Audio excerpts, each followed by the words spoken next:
I'm going to go back to X or Twitter and the Learning Technology or at Learn Tech UK event, because moving time around, the events at digital, well, the hashtag is THE Digital UK, which is about digital universities, and there was one in Exeter last year.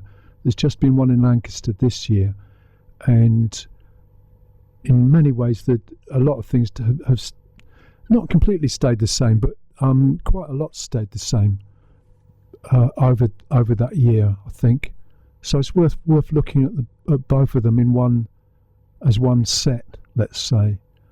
And I think tying in what's happening with EdTech more directly to vocational situations, kind of training you get in large companies or organisations, it does sort of connect with what's going on with universities.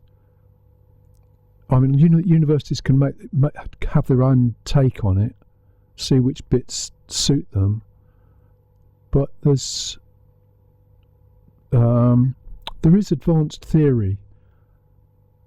It's not necessarily academic, but there's something going on around what you will find at Excel later this month, Learning Technologies event.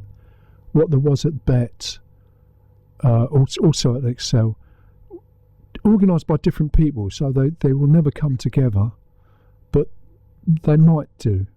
You can imagine it, sort of, because they're both in the same place, but at different times. And the BET one, the universities have definitely got involved in that. It's aimed at schools mostly, but Ahead by BET is there. And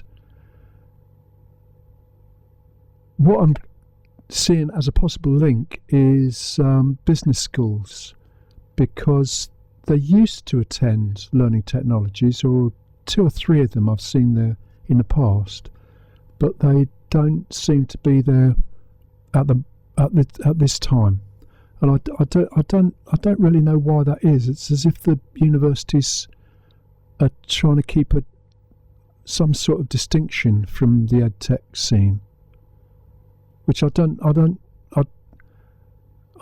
see why that should be. And also, on some sort of basis, they've got something to offer to general purpose companies and organisations.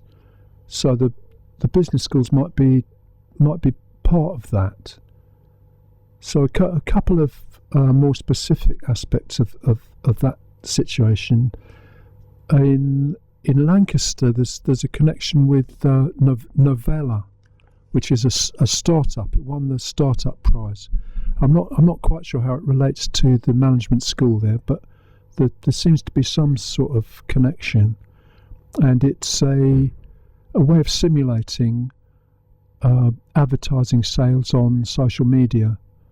So students, or I'm not sure you have to be a student. It might work just for people who are in that sort of activity anyway. That's why I think people at Learning Technology might have a look, which can obviously happen online without going to Excel. But I think I'm not. You see, I'm not objecting to reality or analog, but I just think the other bits need to be considered as well. And the other aspect, closer to Exeter, Mark Thompson gave more or less the same talk.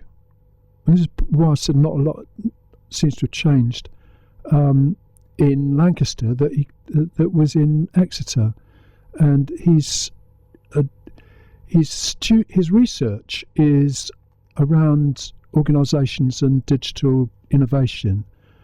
But it's very interesting that he's including universities within that. So he does have a lot to say about the potential, especially if universities worked closer with each other on the things where they could do. He recognises there is some competition, but there's also a lot of areas where there could be cost savings, more efficiency, more effectiveness,